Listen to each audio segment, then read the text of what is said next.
चलिए मैं बताता हूं गेट पेपर को किस तरीके से अटेंड करना चाहिए और क्या क्या होना चाहिए।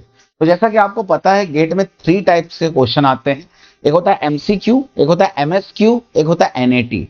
एमसीक्यू वो क्वेश्चन होते हैं जिसमें 4 ऑप्शंस होती और जिनमें एक सही होता है और आप उसके माध्यम से आप गेट में नंबर पाते हो, जो कि 1 मार्क्स या 2 मार्क्स का होता है।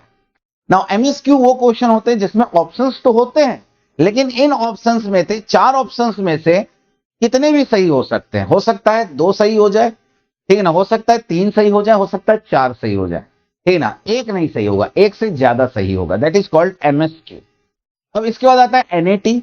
एनएटी की अगर बात करूं, न्यूमेरिकल आंसर टाइप, इसके अंदर आपको आंसर लिखना होता है, टाइप करना पड़ता है। जैसे किसी क्वेश्चन का आंसर 15 आया है तो आपको 15 टाइप करना पड़ेगा, ठीक है। तो इस टाइप के क्वेश्चन होता है और आपको पता है एमएसक्यू और एनएटी इन दोनों टाइप के क्वेश्चन में नेगेटिव मार्किंग नहीं होती है गेट में। दैट्स वाई हाई चांस है कि अगर आप गलती करते हो तो नेगेटिव मार्किंग एमसीक्यू पे होता है। आपको आज मैं बताने वाला हूं वो धाकड़ टेक्निक जो एमसीक्यू को क्वेश्चन करने पर आप कैसे पाओगे नंबर। आज मैं आप लोगों को बताने वाला हूं कि एमसीक्यू के क्वेश्चन में किस तरीके से हम लोग नंबर गेन कर सकते हैं। चलिए स्टार्ट करते हैं।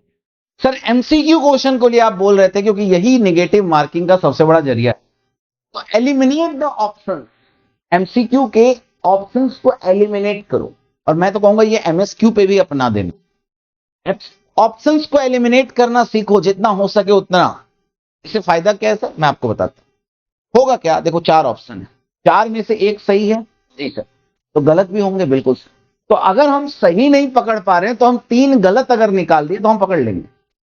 मैटर समझ रहे हो। और एलिमिनेशन कैसे करते हैं, कोई ऑप्शन अगर बहुत दूर तक उसका रिश्ता ही नहीं है, जैसे मान लो किसी क्वेश्चन पूछ लिया कि एप्टीट्यूड से ही रिलेटेड या मैथमेटिकल से ही रिलेटेड, और मान लो मैथमेटिकल से रिलेटेड कोई क्वेश्चन पूछ लिया, ठीक है ना, और जस्ट लाइक कि एक ऑप्शन ऐसा है, जैसे मान लो इसमें है 3.54 और एक ऑप्शन है 75। तो तुम खुद सोचो, ये ऑप्शन इतने पास नहीं है, इतना दूर है, मुझे पहले से ही पता है कि ये ना होने वाला, क्या नहीं होने वाला कुछ, ठीक है ना। ये सारी चीजें क्लियर है, तो ऑप्शंस एलिमिनेट कर सकते हो।